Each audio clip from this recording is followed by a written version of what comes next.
Greg Denning. A lot of you have asked, what's the biggest hurdle to living this kind of life? And really the answer to that is tough because it depends on who you are. And I say that who you are, not like, well, where you're going or what you're doing, because there's so many variables, and how one handles challenges or difficulties really makes the biggest difference. What's the biggest hurdle? For one person, the biggest hurdle might be just figuring out a funding source. And that's why we've created How to Fund Travel, to help you eliminate that hurdle, because that's a big one for all of us. Another one might be just fear, where they're just afraid of a lot of things and they've been told so many things, and fear of the unknown. And I did a great interview this morning with Amy Scott, and so excited to share this. You're going to love it. And in that, she talked about, you have to get to a point where you just accept uncertainty, where, you don't know what's going to happen. And she said when she first started traveling, she was just terrified. But then now she's like, we went to Malaysia and I didn't even look up anything on it. I didn't do any research. I just went. Had no idea what to expect, and just showed up and thought, I'm just going to embrace what comes. Same thing for crossing a border. You hear 10 different reports from 10 different people and 10 different experiences, and you get there and you have a totally different experience.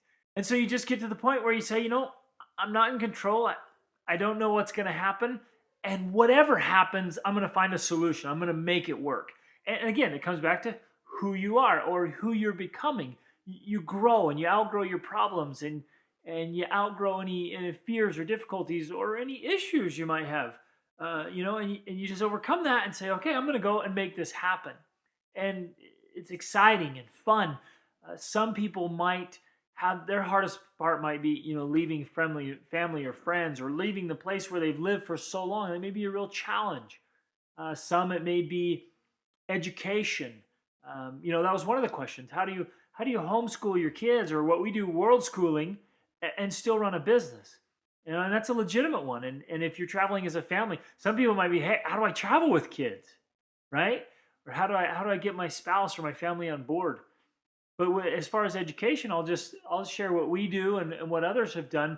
We wake up early, we get some work in, then we do breakfast and a devotional, spend time with our kids, and then they'll go off and do some of their own studies, and we'll get in a little more work, and then we'll spend afternoons, we'll do an activity together, we'll take some time and travel and have an experience, and then the evenings, after we read to them and they go to bed, we'll come back and do some more work, and sometimes we stay up late and we get up early. And sometimes we say, okay, kids, you're on your own. Here's a project you got to go after because I have to get some work in. Or we'll kind of tag team, Rach and I. She'll do something with them while I'm working, or vice versa. And so there's ways to make it work. And I talked to other family travelers that have done the same thing, have similar routines. And one maybe will do it and they'll switch off or do those hours. And you do whatever you have to do to make it work, because you don't want to neglect those important things in your life. But you don't want to, stop living a great travel lifestyle if that's your dream and that's what you want to do. And it's part of your education, like it is for us. It's part of our education for ourselves and for our children. So whatever your greatest challenge is, I know you can find a solution. Whatever that greatest hurdle, you can make it happen.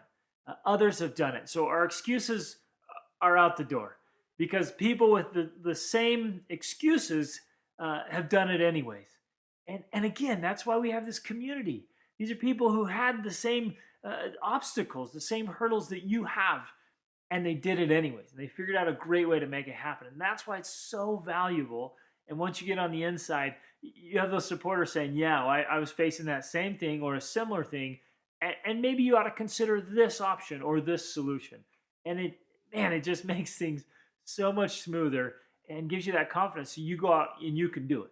Along the same lines, some of you have very strong religious views or traditions that you want to follow. One of you wrote in and said, hey, I'm an Orthodox Jew, and I got to get kosher food and non-processed foods. How can I do that as I travel? And others want to get to their church or their religious meetings or stick with their rituals, and you can make it happen. It's very possible. Specifically for far as like receiving mail, in Central America, it's pretty simple. In a lot of places we've been, there's a system set up, and it's just getting better and better. There's been DHL or what's the other one? FedEx Those offices you could get wherever, and those are 2-3 days and more expensive. But then regular mail has been working great. Here in Costa Rica, it's smooth. You can get anything shipped, even from Amazon. You ship it right to your address, comes in and goes. In Guatemala, for example, you just go to the post office. So you put on there, this post office in this city with this zip code. It would get there, and you'd go and just pick it up. Say, yeah, that's me, and show them your ID and pick it up. So it's easy to get that, and so you can get specialty items. We've been able to get them. In some countries, you pay a premium. In Mexico, we had to pay some taxes to get a few things we couldn't get anywhere else. Like, I have huge feet, so I can't find shoes anywhere in these countries. And so I had to have some shipped in, and you had to pay an extra fee.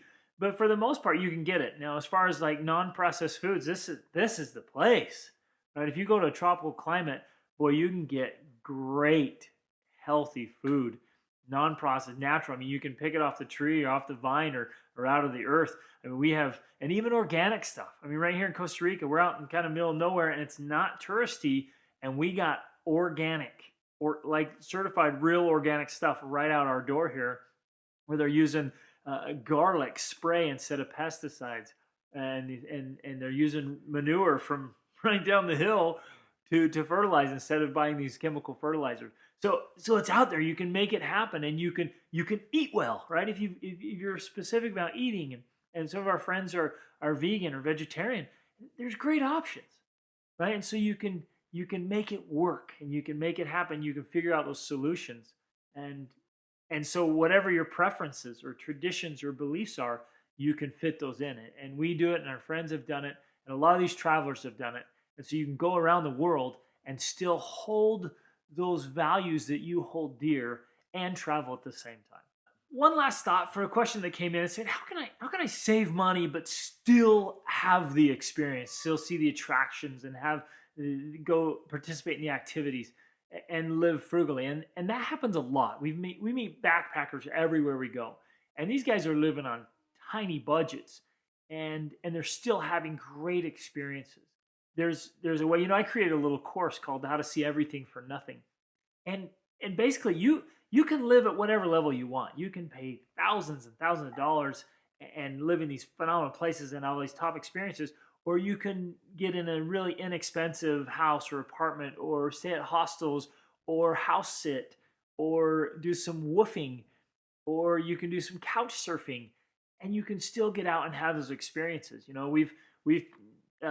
We've met travelers that have traded work or traded advertising. We had a friend that set up stayed at this really nice hotel, and I think got meals too, in order to set up a Facebook account for this hotel, because they didn't have a Facebook account, or they've done some marketing, or we've done promotional deals where we went and did this amazing bungee extreme experience, and we got a great deal because, like I said, look, we'll do a great video and a post on it for you, and we'll help promote your business if you'll give us a great deal so we can have this experience.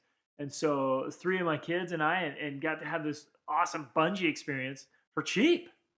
And you can get into the parks. And so there's lots of ways to do it. You network, you meet friends, you trade, you barter, you sweet talk, you try to get those prices down. We had this amazing experience recently at a cacao farm where they make raw organic chocolate. And, he said, well, this is the price, and a real high touristy price. And we got down there and we became friends and talked and showed interest.